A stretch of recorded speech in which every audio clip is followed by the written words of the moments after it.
Il-mulej ma'kom. Jek ukoll. Qari mill-Evanġelju skont San Matteo. Glorja lilek mulej.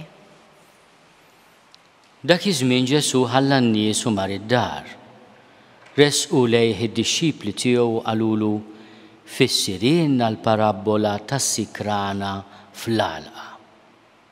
U weġibhom, dak li jiżra ż-żerrija tajba huwa bin il-bniedem. L-għalqa hija d-dinja. Iż-żerrija tajba huma wlied is-saltna. Is-sikrana huma wlied il-ħażin. U l-għadu li żeraħħa huwa x-xitan. Il-ħsad ifisser tmiem id-dinja u l-ħassada l-anġli. Mela bħalma s-sikrana jiġbruha u jħarquha fin-nar, hekk isir fit-tmiem id-dinja. Bin il-bniedem jibgħat l-anġli tiegħu u huma jiġbru barra mis-saltna tiegħu kull ma jġib it-tfixkil u kull min jagħmel il-ħażen u jixħtuhom fil-ħuġġiġa tan-nar.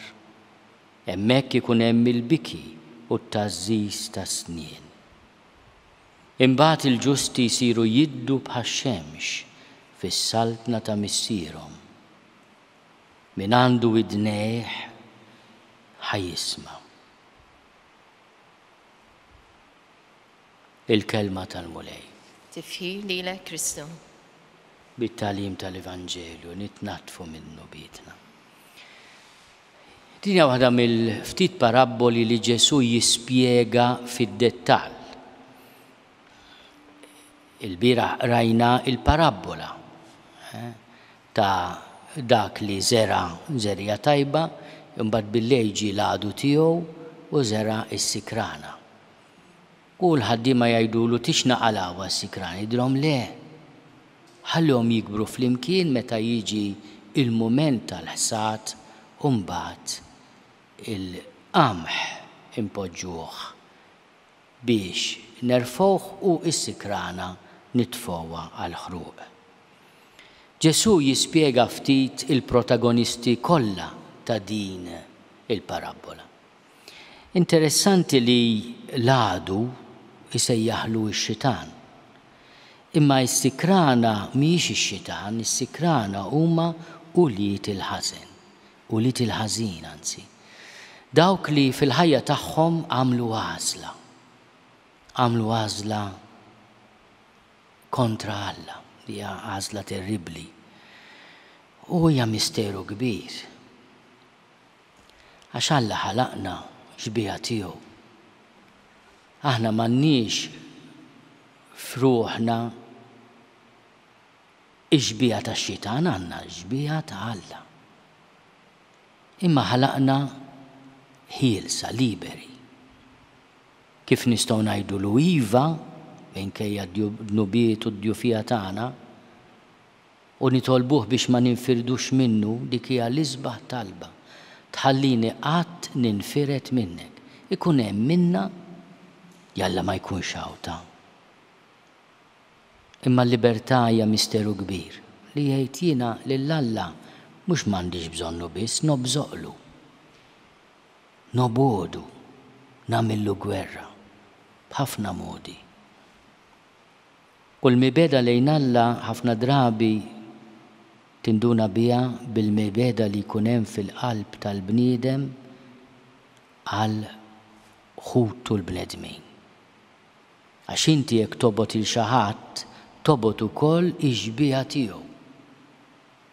Ma tistax inti tħobb il-Alla u tobgħod il-bniedem xbija ta' Alla.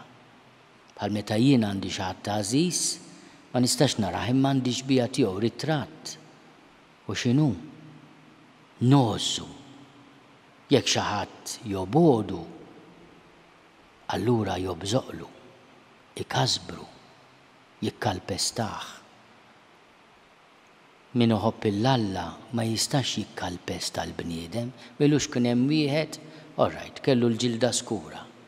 Ma nafx kien l-inċident, ma nistax niġġudika, imma inti jekk għandek argument ma' xi ħadd wadbu l-baħar, taf jekk jaf x'jum da. U dak huwa rispett. Dak huwa mħabba lejn il-bniedem li għandu xbija tal-Alla. jew għax inti għandek il-muskoli u buli id-dinja tiegħek, kulħadd paljet tiegħek. Il-Mulej jitkellem ukoll dwar il-konsegwenzi tal-għażliet tagħna. Għax jekk aħna liberi u nagħmlu għażliet se jkollhom il-konsegwenzi. Għandna ħafna drabi ngħidulhom premju u kastik. Jiena nippreferi nuża l-kelma konsegwenzi meta mort inżur il-ħutna li qed jagħmlu l-programm biex joħorġu minn nassa ta' droga San Blas. Bdejt inkellimhom u għandhom il-kunċett ta' konsegwenzi. Jekk tagħmel xi ħaġa ħajkollok konsegwenza jgħidulux kastik. Pereżempju qomtu ma għamilx is-sodda, ħajkollok konsegwenza. U oġbitni din l-idea jien, m'hemmx għalfejn tgħidlu kastik imma konsegwenza. Inti kellek tagħmel xi ħaġa ma għamiltiex. Ħajkun hemm il-konsegwenzi.